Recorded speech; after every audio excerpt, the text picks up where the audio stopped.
Hey, this is Bhuvi. Welcome to my channel. நான் உங்களுக்கு வடை கறி ரெசிபி பண்ணி காட்டுறேன். தேவையான பொருட்கள் என்னென்னா, கடலைப்பருப்பு வந்துட்டு ஒரு 150 கிராம் அளவுக்கு வேக வச்சுருக்கேன். இதை நம்ம ஊற வச்சும் பண்ணலாம். இன்ஸ்டண்ட்டாக பண்ணணுன்னா சீக்கிரமாக பண்ணிடணும் அப்படின்னா வேக வச்சுருக்கேன். அதுவும் 3/4 தான் வேக வச்சுருக்கேன். ஓகே.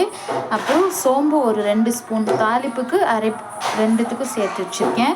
3 வரமிளகாய் வச்சுருக்கேன்.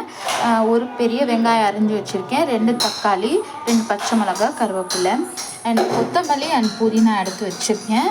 அப்புறம் கல் உப்பு தேவையான அளவுக்கு, 1 ஸ்பூன் இஞ்சி பூண்டு பேஸ்ட்டு, அப்புறம் தாளிப்புக்கு தேவையான எண்ணெய். இது பாருங்கள், red chilli powder, coriander powder, garam masala and turmeric powder.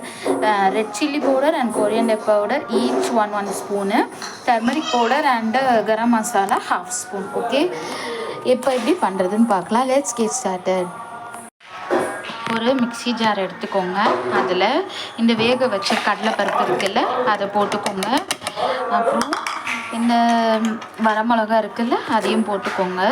அப்புறம் கொஞ்சோண்டு சோம்பு இது போட்டு ஃபஸ்ட்டு அரைச்சி ரெடியாக எடுத்து வச்சுக்கோங்க. ஓகேங்களா? ரொம்ப அரைச்சிடாதீங்க, ரொம்ப கொரன்னு அரைச்சிடாமல் மீடியம் அளவுக்கு அரைச்சிடணும். ஓகே, இந்த கன்சிஸ்டன்சியில் அரைச்சாச்சு. இப்போ இதை நம்ம வந்துட்டு இப்படி சின்னதாக இந்த மாதிரி சைஸ்க்கு நம்ம வந்துட்டு எண்ணெயில் பொரித்து எடுத்துட்டு அதுக்கப்புறம் இந்த மாதிரி ஆயில் கொஞ்சம் ஹீட் பண்ணி வச்சுருக்கேன். இந்த சைஸுக்கு பொரித்து எடுத்துருங்க. சரிங்களா? ஃபஸ்ட்டு ஸ்டெப் இது. ஓகே, இப்போ பாருங்கள், இந்த மாதிரி பொரித்து வச்சாச்சு. இதை எப்படியே நம்ம வந்துட்டு இப்படி உதுத்து வச்சுக்கலாம். சரிங்களா? அது வடகறி பண்ணுறப்ப அப்போ தான் பைட் பண்ணி நம்மளுக்கு ஒரு இதுக்கும் பைட் பண்ணுறப்ப நல்லா இருக்கும். ஓகே, இப்போது ஒரு பானல் எடுத்துக்கோங்க, இல்லைன்னா வந்துட்டு ஒரு குக்கர் எடுத்துக்கோங்க. அதில் 2 ஸ்பூன் ஆயில் ஊற்றிருக்கேன். ஆயில் ஹீட் ஆனோடனே பிரிஞ்சி இலை, அந்த பட்டை, லவங்கம் இதெல்லாம் இருக்குல்ல, அது போட்டுக்கோங்க. அதுக்கப்புறம் 1 ஸ்பூன் அளவுக்கு சோம்பு போட்டுக்கோங்க. இதுக்கப்புறம் ஒரு வெங்காயம், கொஞ்சம் கருவேப்பிலை இதை போட்டுக்கோங்க. நல்லா வதக்கிக்கோங்க. கொஞ்சம் புதினா அண்ட் 1 ஸ்பூன் அளவுக்கு இஞ்சி பூண்டு பேஸ்ட்டு, அதையும் போட்டு நல்லா வதக்கிட்டு நெக்ஸ்ட்டு தக்காளி போட்டு வதக்கணும். ஓகேங்களா?